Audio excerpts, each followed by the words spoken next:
أعوذ بالله من الشيطان الرجيم. بسم الله الرحمن الرحيم. والصافات صفا فالزاجرات زجرا فالتاليات ذكرا إن إلهكم لواحد رب السماوات والأرض وما بينهما ورب المشارق صدق اللہ العظیم. عزیزان محترم، اس وقت ایک نئی سورہ شروع ہو رہی ہے، سورہ یاسین کی تکمیل کے بعد، جس کا نام ہے سورہ صافات. یہ سورہ مکی ہے. اللہ تبارک و تعالی نے اس سورہ کے اندر حضور پاک صلی اللہ علیہ وسلم کی دعوت توحید کو بیان فرمایا ہے، اور مشرکین مکہ جو مسلمانوں کا اور حضور پاک صلی اللہ علیہ وسلم کا مذاق اڑاتے تھے، استہزاء اور تمسخر کرتے تھے، تو ان کے مذاق کا بھی اس میں جواب دیا گیا ہے، اور نہایت مضبوطی کے ساتھ پرزور طریقے سے انہیں تنبیہ کی گئی ہے، اور صاف صاف بتلا دیا گیا ہے کہ تم مذاق اڑا رہے ہو مسلمانوں کا اور پیغمبر اسلام کا، تو یاد رکھو کہ جلد ہی وہ دن آنے والا ہے کہ پیغمبر کی حکومت قائم ہوگی، اور تم اللہ کے لشکر کو خود اپنے گھر کے صحن میں اترتا ہوا پاؤ گے. جلد ہی اللہ کہ نبی صلی اللہ علیہ وسلم کی حکومت قائم ہونے والی ہے، اور وہ دن دور نہیں ہے جب تم اللہ کے لشکر کو اپنے گھر کے صحن میں اترتا ہوا پاؤ گے. یہ بات اس وقت کہی گئی تھی مکی دور میں، جب مسلمانوں کا کوئی خاص وجود نہیں تھا اور مسلمانوں پر ظلم و ستم ہو رہا تھا، اور اس بات کا دور دور تک کوئی شائبہ نہیں تھا کہ مسلمان ایک دن مضبوط طاقتور بن کر ابھریں گے. یہ کسی کے خواب و خیال میں نہیں تھا، خواب و خیال میں یہ بات نہیں تھی. اس وقت کہی جا رہی ہے، لیکن دنیا نے دیکھ لیا کہ صرف چند سالوں کے بعد قرآن نے جو بات کہی تھی اور مشرکین مکہ کو جو متنبہ کیا تھا کہ سنبھل جاؤ، مذاق اڑانا بند کرو، ایمان لاؤ، ورنہ مسلمانوں کی حکومت قائم ہونے والی ہے، دنیا نے دیکھ لیا کہ وہ دور آیا. اللہ تبارک و تعالیٰ فرماتے ہیں، اس کی اس وقت ابتدائی 5 آیتیں میں نے پڑھی ہیں. اللہ فرماتے ہیں، قطار در قطار صف باندھنے والوں کی قسم، پھر ان کی قسم جو ڈانٹتے پھٹکارتے ہیں، پھر ان کی قسم جو نصیحت کی بات کو سنانے والے ہیں. تمہارا معبود بس ایک ہی معبود ہے، اور وہ ہے جو زمین اور آسمانوں کا اور تمام چیزوں کا مالک ہے. زمین میں اور آسمان میں جو چیزیں ان سب کا مالک ہے، اور تمام مشرقوں کا مالک ہے. بزرگان محترم، اللہ تبارک و تعالی نے شروع کی 3 آیتوں میں قسم کھائی ہے، اور قسم کھانے کے بعد پھر کہا ہے کہ ان الہکم لواحد، تمہارا معبود، حقیقی معبود بس ایک ہی ہے. قسم کس کی کھائی گئی ہے؟ فرشتوں کی قسم کھائی گئی ہے تینوں آیتوں میں. والصافات صفا، قسم ہے صف لگا کر کھڑے رہنے والوں کی، یعنی فرشتے جو اللہ تبارک و تعالیٰ کی نوری مخلوق ہیں، وہ اللہ کے بندے اور غلام ہیں، اللہ کی اطاعت اور فرما برداری میں صف لگا کر کھڑے رہتے ہیں. اللہ تبارک و تعالیٰ نے فرشتوں کی قسم کھائی ہے. دیکھیے، قسم بڑی چیز کی قسم کھائی جاتی ہے. ہم اللہ کی قسم کھاتے ہیں، لیکن اللہ تو سب سے بڑے ہیں، اللہ سے بڑی کوئی چیز کائنات میں نہیں ہے، تو اللہ کی کس کی قسم کھائیں گے؟ تو اللہ اپنی ان مخلوقات کی قسم کھاتے ہیں جن مخلوقات کا مقام اور مرتبہ بڑا ہوتا ہے. یا جو مخلوقات انسانوں کے فائدے کے لیے ہیں، تو اللہ ان کی قسم کھاتے ہیں۔ تو فرشتے اللہ کی ایک عظیم مخلوق ہیں اور یہ انسانوں کے فائدے کے لیے لگی ہوئی، تو اللہ تبارک و تعالیٰ نے فرشتوں کی قسم کھائی ہے۔ اور قسم کھانے کے بعد پھر اللہ نے یہ کہا کہ تمہارا رب اور تمہارا خالق اور مالک بس ایک ہی ہے، اس کے علاوہ دو نہیں ہیں۔ وجہ اس کی یہ ہے کہ عرب کے اندر کچھ لوگ ایسے تھے جو فرشتوں کو بھی خدا مانتے تھے، فرشتوں کی باضابطہ عبادت کیا کرتے تھے، تو اللہ نے یہ کہہ دیا فالزاجرات زجرا کہ وہ فرشتے ڈانٹنے والے ہیں، اللہ کے سامنے صف لگا کر کھڑے رہتے ہیں، یعنی اللہ کی اطاعت اور فرما برداری کیا کرتے ہیں۔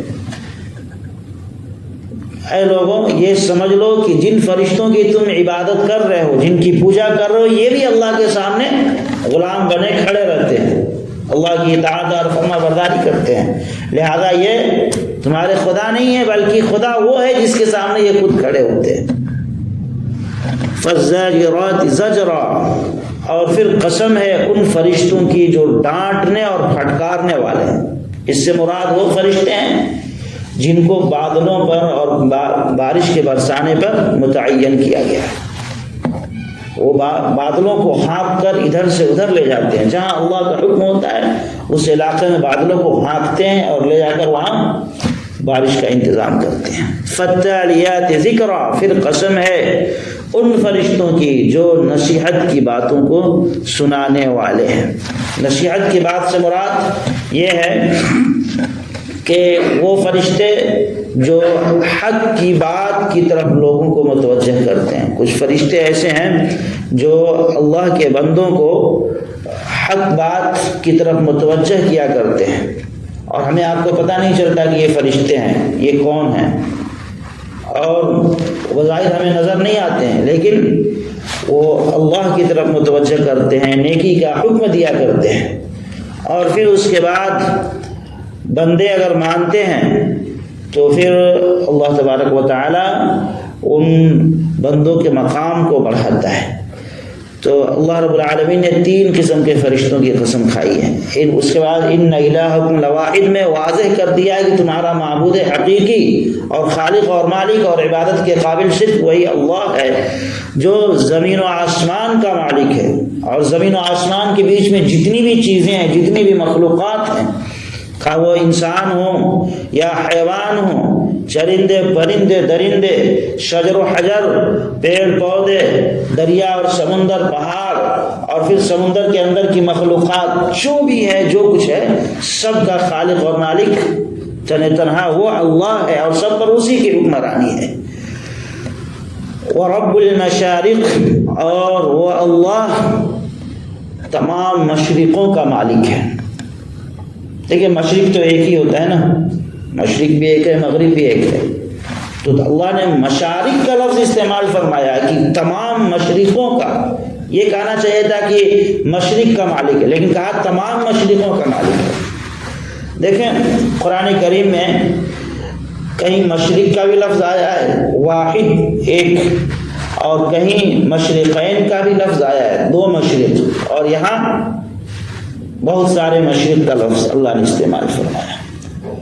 تو اس کی الگ الگ حقیقت ہے۔ مشرق سے مراد سورج کے طلوع ہونے کی جگہ، تو مشارق بہت سارے مشرق اللہ نے اس لیے استعمال فرمایا ہے کہ سورج کے طلوع ہونے کی جگہ ایک ہی نہیں ہے، بہت ساری جگہ ہیں، اور ہر دن وہ الگ الگ جگہوں سے طلوع ہوتا ہے۔ بظاہر ہمیں یہ نظر آتا ہے کہ مشرق سے نکل رہا ہے، پورب سے نکل رہا ہے، لیکن کل جس جگہ سے نکلا تھا آج اس سے تھوڑا ہٹ کر نکلے گا، اگلے مہینے تھوڑا ہٹ کر نکلے گا۔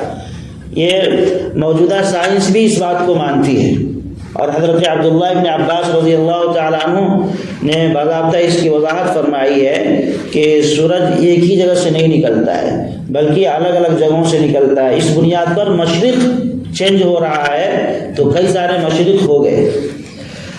تو بہرحال اللہ تبارک و تعالیٰ نے اللہ رب العالمین زمین و آسمان کا مالک ہے اور تمام مخلوقات کا مالک ہے، اور مشرق اور مغرب کا بھی مالک ہے۔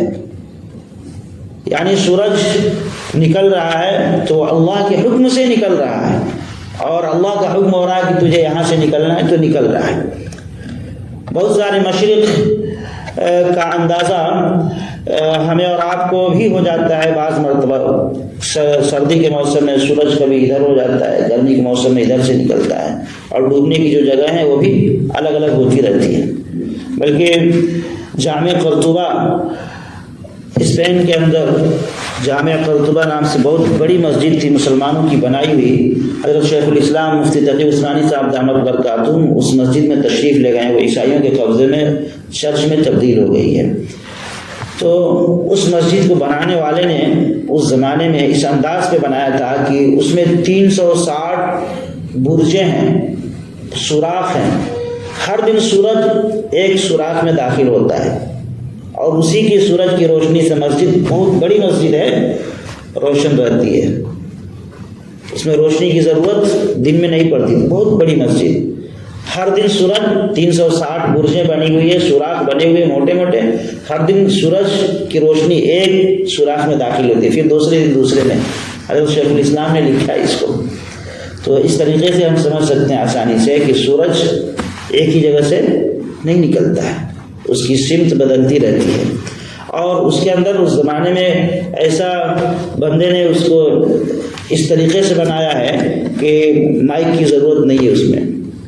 امام صاحب یہاں پڑھیں گے تو 20-25 صفوں کے پیچھے جو کھڑا ہوگا اس کو بھی ایسے لگے کہ ہم امام کے بالکل پیچھے کھڑے ہیں۔ کوئی ساؤنڈ سسٹم اس میں نہیں ہے، لیکن دیواروں کے اندر پتہ نہیں آج اس بندے نے، بنانے والے نے کیا عجیب و غریب انداز پہ اس کی ڈیزائننگ کی ہے، اس کو بنایا ہے۔ بہرحال اللہ تبارک و تعالیٰ نے واضح کر دیا قسم کھا کر کے فرشتوں کی کہ اللہ اکیلا ہے اور وہی عبادت کے لائق ہے۔ مشرکین مکہ کا یہ خیال کرنا کہ فرشتے بھی یہ معبود ہیں اور ان کی پوجا ہو سکتی ہے، سراسر غلط ہیں۔ نہ فرشتے اللہ یہ معبود بن سکتے ہیں، نہ خدا بن سکتے ہیں، اور نہ کوئی اور اللہ کے علاوہ پوجے جانے کے قابل ہے۔ وہ اکیلا بس اللہ ہے جس کی عبادت ہوگی، اس کے علاوہ جس کسی کی بھی عبادت اگر کوئی انسان کرے سوائے گمراہی کے اور کچھ نہیں ہے۔